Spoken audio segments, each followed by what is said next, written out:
The antidote to your loneliness. I have a tale of 2 lives to share with you today and 3 strategies that I have used to fend off and fight off loneliness in my life. I've been lonely. I'm talking lonely, like almost solitary confinement lonely. Spent 3 months in isolation in the middle of winter in northern Canada at a young age of 20 or something. And maybe I'll share more about that later. But I've also traveled extensively and moved, I don't know how many times in my life. I have lived in about 3 different cities in Alaska, a couple places in California, a couple places in Arizona, and lived in Oregon and now in Tennessee. So I've been in at least 5 states and probably moved about a dozen times in that time frame. So I know what loneliness is, and I have become very diligent at fighting that off in my life and learning to be someone that creates community and is magnetic for relationship. Before I jump in, my name's Andrea Brown. This is Thrival Now, a new YouTube channel where I am committed to helping you go from survival to thrival in your health, wealth, and relationships. So my quick story. I only had 2 grandparents. The others were not in my life. I had a grandfather on my father's side and a grandmother on my mother's side. My grandfather lived quite a ways from where I grew up. It was probably a 7 or 8 hour drive to where he lived. We would see him usually once or twice a year.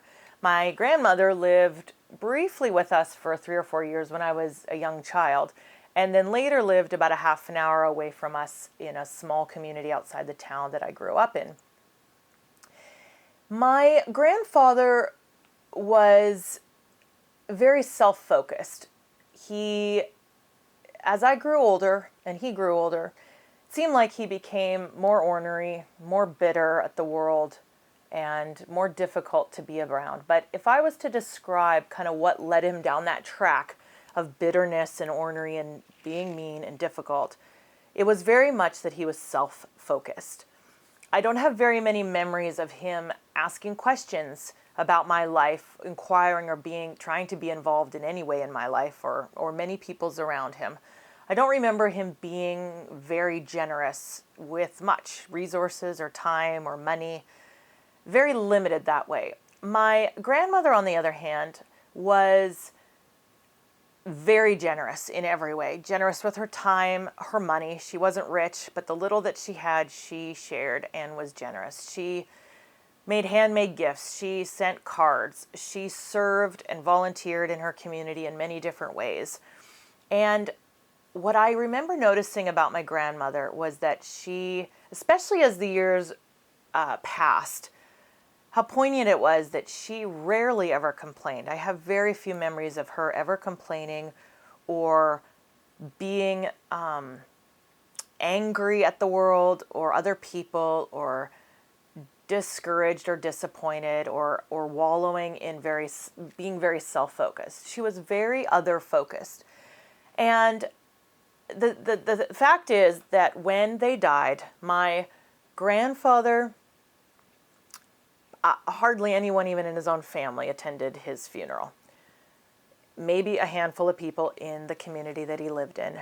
And yet when my grandmother died, the service was totally packed. 2 lives lived with different intentions, one very self-focused and the other very other-focused, and how the result of that was magnified as they aged. And so why do I tell you this? Why do I share this? Well, as the antidote to loneliness, I believe the best bar, the challenge is the golden rule.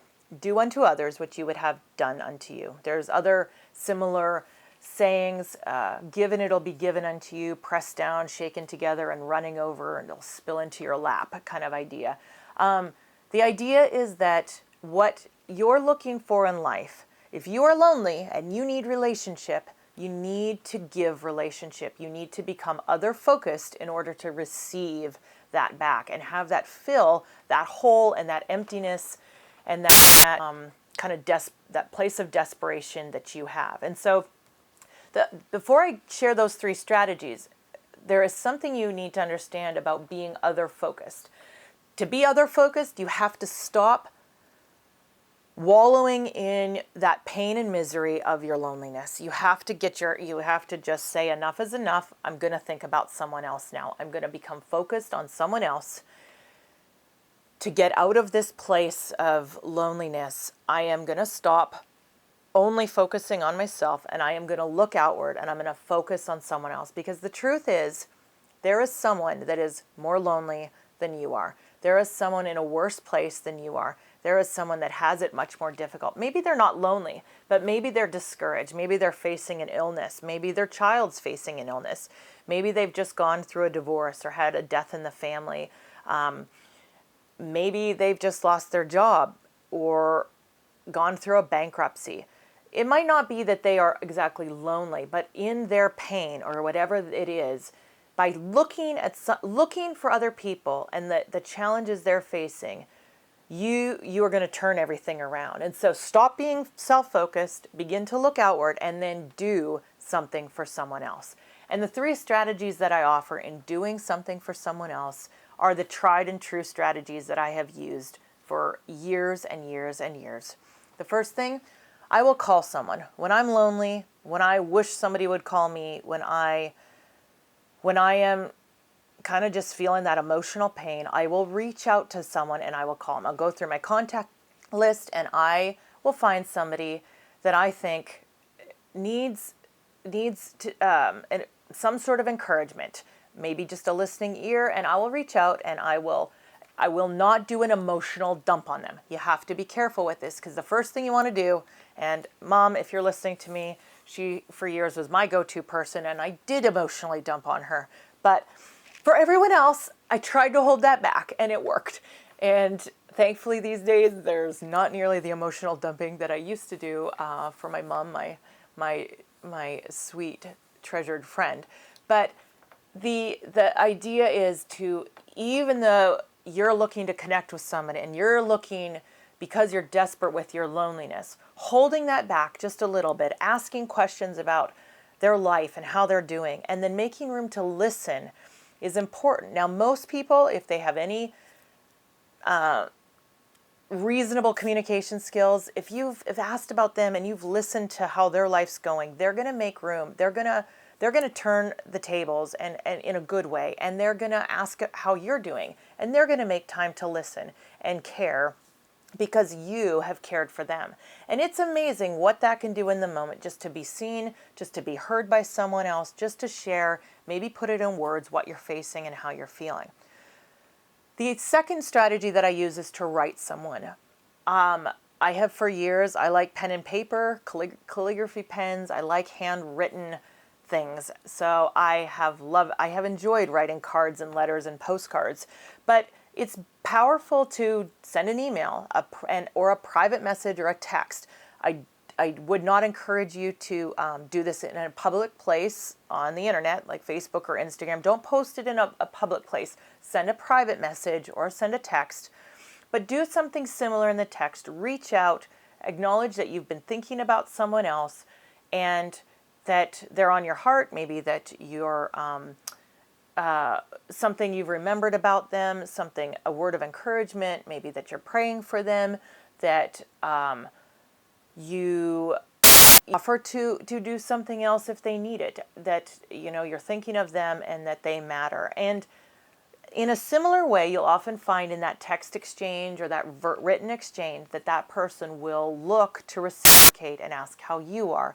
And when they do that, that's the opportunity not to go overboard, but to be honest and share and be vulnerable and offer some self-disclosure of where you're at in your life. And lastly, in doing something for someone else, the other option is to go see someone. So to call someone, to write someone, or see someone. And in seeing someone, I would be intentional. Invite somebody out for a coffee. Invite somebody over to your home for dinner. Invite somebody to go for a walk. Invite somebody to take their dog to the dog park with you. Be intentional, or to go serve at your synagogue or your church or a nonprofit. Find a way to to give in some way or to do that alongside of someone, that's key. And so finding someone that you can do something for or with, serve, ask if you can bake some bread. You know, if you love to cook, maybe it's not inviting someone to your house, but it's baking cookies or bread, or taking something and doing something for someone else. And you will find that when you begin to do that and become other focused, not only will you begin to reap it, and you'll reap it, and you might not reap it from that person.